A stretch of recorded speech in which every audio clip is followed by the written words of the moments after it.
Hi friends, it is Claire from Woodshed Theory, and yes, I did wake up like this. Today we are going to be talking about autistic burnout. If that sounds interesting to you, then please stick around.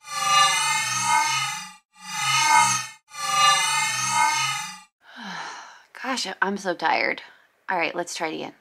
Hey guys, it's Claire. Please, if you like this video, remember to like, comment, and subscribe. I put out videos 3 times a week, and it really helps me when you watch and interact with my videos. My goal is to get to 1,000 subscribers. Please help me. So anyway, I look a mess today, and the thought of showering first and making myself look presentable to do this video, it just seems impossible. However, I told myself I would try my best not to mask in my videos, so I have decided to share this version, this iteration of myself with you, and that is pajamas and yesterday's makeup not brushed hair Claire. So this is what I look like. I thought because of my present state, today would be a fitting time to discuss a topic that I'm very familiar with, and that is autism and autistic burnout. There are 2 similar terms that are related to this that are important to clarify. They are meltdowns and burnout. For the purpose of this video, meltdowns are more situational and result after a much shorter period of time of sensory overload. A burnout takes it farther. Autistic burnout occurs after a much longer period of time and may include within it many smaller meltdowns. Basically, a meltdown is the result of a shorter period of stimuli, and burnout is what happens when you spend months, sometimes years, carefully masking your autism symptoms in order to fit into the neurotypical definition of a job well done at school, work, or just life in general. Similarly, a meltdown may affect a person for just a few minutes or a few days, whereas autistic burnout can take months or years to recover from. Before being diagnosed with OCD and autism, I was what you would call a pusher. I was always determined to never let my anxiety or apparent differences set me back in any way, because in my mind, I should be able to handle anything and to do anything, just like everyone else. That meant I made sure to try to be my best at everything that I did, and really push myself to my personal picture of success. This would be very difficult because as an autistic person, I do struggle to handle too many things at once, and I also struggle with hyperfixations, and I find it really hard to focus on more than one major thing going on in my life at once. Work in progress. So what happened? I pushed myself into several periods of burnout throughout my life, although at the time I did not know that that is what was happening. Each time it would take me longer to recover, but as long as I kept pushing, I was sure things would be fine, because wasn't this how everyone else was living too? Surprise, it was not. That's just not how everyone lives. So what do I mean by autistic burnout, and why is it important to know about it? Autistic burnout is what happens when you mask and hide your autistic symptoms for so long, your brain eventually just shuts down.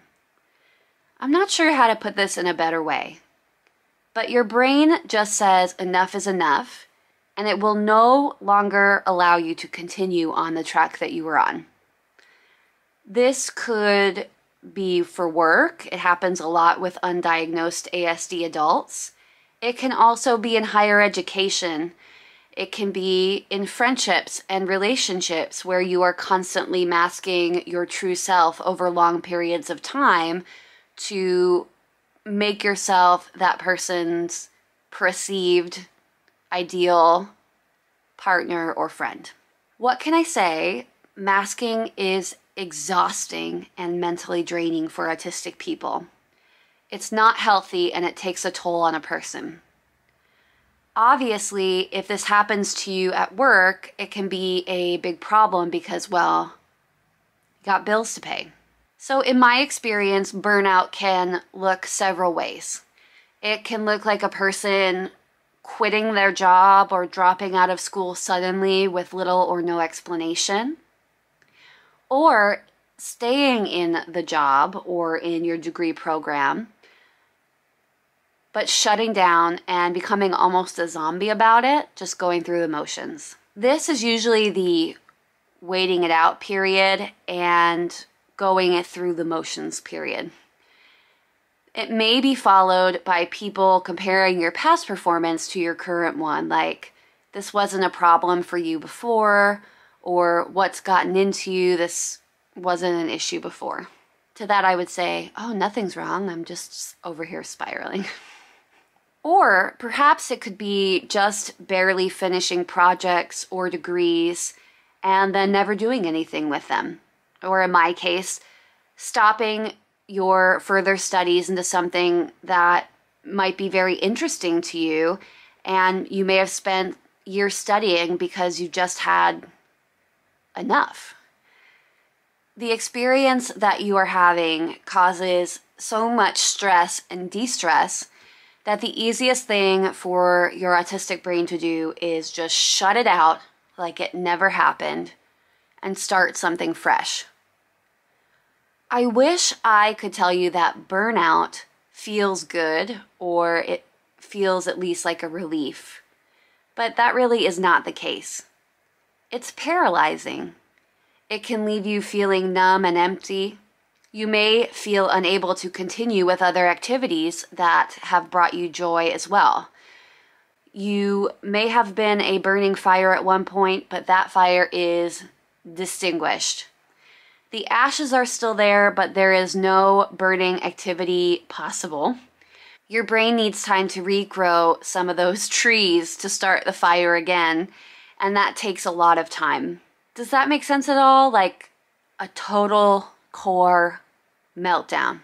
Now that I have a better understanding of my ASD and how meltdowns and burnouts work, I have really been reshifting my life to keep burnout from happening to me in the future.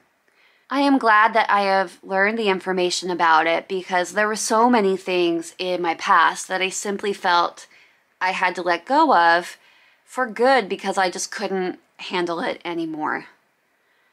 For me personally, it was studying ancient languages.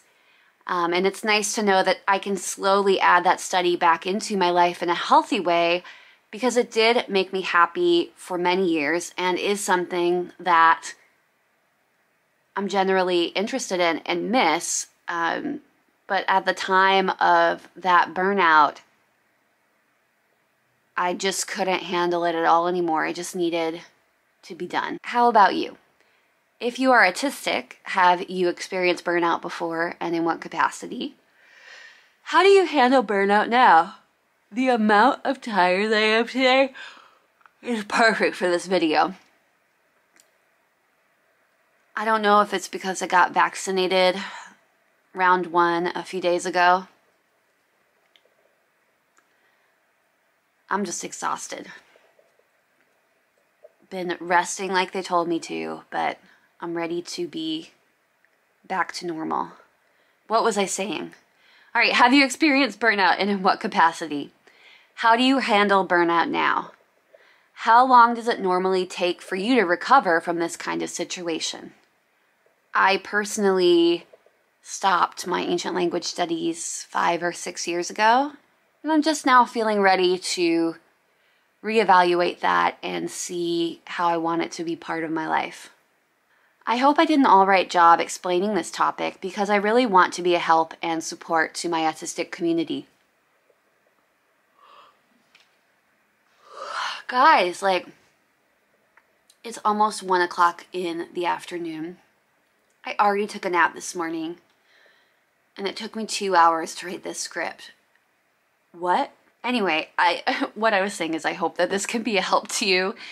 I myself am trying to rediscover me after my diagnosis and let myself enjoy things again that I had previously cut out of my life because my brain just said enough. Anyway, I hope that you have a great day, and if you have any questions, please don't hesitate to reach out to me. I'm here for you. Yeah, I'm gonna try and get back on track and get my day going and be kind to myself. I know maybe this is just me recovering from the vaccine, but she's tired. She's tired. All right, see you later.